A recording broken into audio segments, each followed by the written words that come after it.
Heartbeat. Short story by David Yu. My nickname's Heartbeat because my friends swear that you can actually see the pulse on my bare chest. I've always been skinny. Everyone assumes I'm a weakling because I'm so thin. I prefer lean and mean, or wiry, despite being a three-sport athlete. I decided to do something about it this fall when Sarah, the girl I have a crush on, said, "Oh my gosh, you are so skinny." She was visibly repulsed by my sunken chest as I stepped off the soccer bus after practice. I silently vowed to do everything within my power to become the after picture. I was 16 years old, but looked like I was 11. For the rest of fall, I did countless push-ups and curled free weights until I couldn't bend my arms. I got ridiculously strong and defined, but I wasn't gaining weight. I wanted to be thicker. I didn't care about getting stronger if nobody could tell. I did research and started lifting heavier weights at lower reps, and supplemented my meals with weight gainer shakes, egg whites, boiled yams, and tubs of cottage cheese.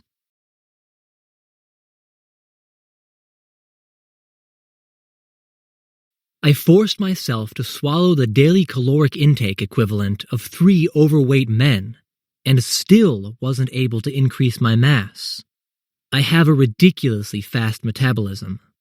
Over Christmas break, I cut out all useless movement, like ping pong and staircases, because I'm like a sieve. The 83 calories in a mini Snickers bar is moot, because I waste 90 chewing it. I returned to school in January depressed, because I was still Heartbeat in everyone's eyes. I constantly weighed myself. At least once an hour, no matter where I was, I'd find a bathroom so I could take off my shirt and flex in the mirror for a couple of minutes. I was so frustrated that nothing was working. But the frustration didn't last. I was sitting in study hall 2 weeks ago when Sarah said the magic words. "Have you been working out, Dave? You look bigger." I couldn't tell if she was being sarcastic. I went home and inspected myself in the mirror. I did look bigger. But then I realized the reason. I'd accidentally worn 2 t-shirts under my rugby shirt that day. It was just an illusion. I was futilely stuffing my face and religiously pumping iron and failing to alter my appearance. And now, I'd stumbled on the simplest solution to looking bigger. I felt like I was reborn. I went to school the next day wearing 2 t-shirts under my turtleneck.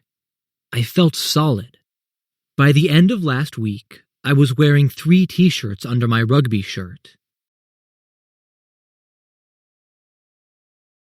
This Monday, I tucked 4 t-shirts under my plaid button-down. It gave me traps that didn't exist.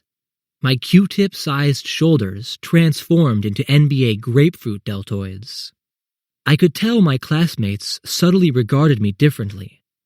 It was respect. Sarah gave me a look I'd never seen before, as if she felt safer around me.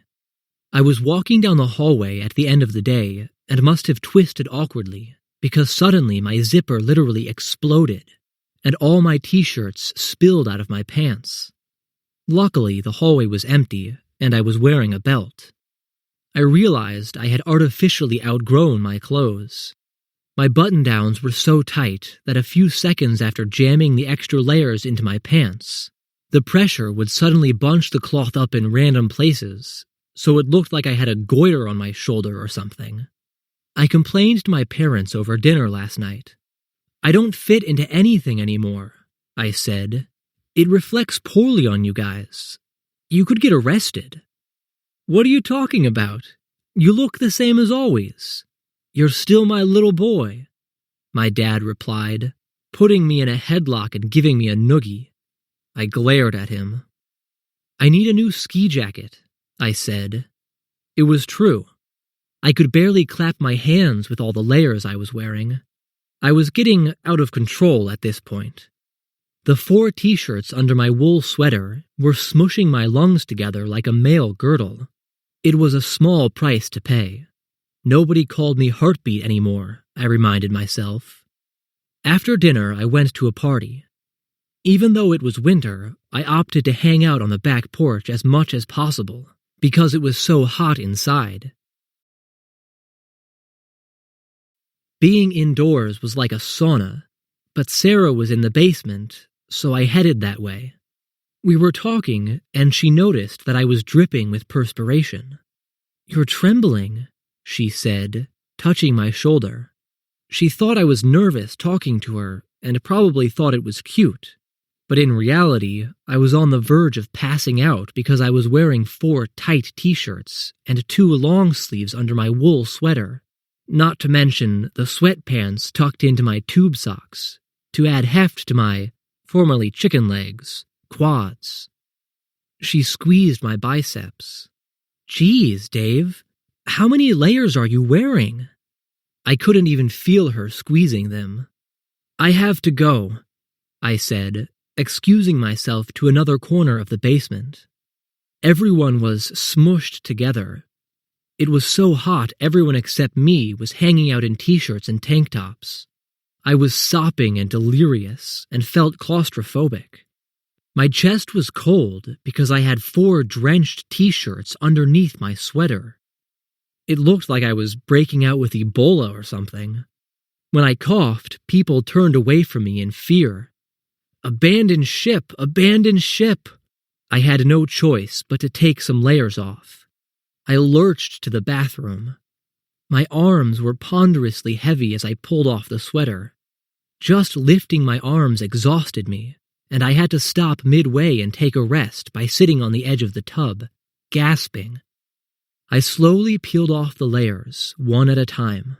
I took off my pants and peeled off my sweatpants too, down to my undies. I dried myself off with a washcloth. My red t-shirt had bled onto the 3 white tees because of the sweat, so they now were faded pink tie-dyes. I hoisted the bundle of clothes and was shocked at the weight. I jammed them into the closet. I'd retrieve them later before I left. I put my sweater back on without anything underneath. After 2 weeks of constricting my air supply and range of motion by wearing upwards of 6 layers, I was amazed at how much freedom I had with my arms. I felt like dancing for the first time in my life. I suddenly realized what I really looked like at this party: a padded, miserable, and frustrated puffball, burning up in all my layers. All this because I hated my nickname? I got home and realized I'd left my bundle of wet clothes back at the party. I took this as a sign. My days of wearing extra layers was officially over. Had Sarah fallen for the padded me, she'd be falling for someone else. Besides, winter wasn't going to last forever, and I couldn't just revert back to wearing just one set of clothes like a normal human being come spring. The change in my outward appearance would be the equivalent of a sheared sheep. From now on, I was going to just be me. That was last night. I'm not disgustingly thin, I constantly remind myself. I am wiry. I'm lean and mean. Outside it's snowing again. There's a party tonight, and my friends are on their way to pick me up. I don't know what to wear, so I lay out 4 different outfits on the floor, as if they're chalk outlines of people. A car horn honks 10 minutes later, and I still haven't decided on an outfit. Maybe I'll just wear all of them,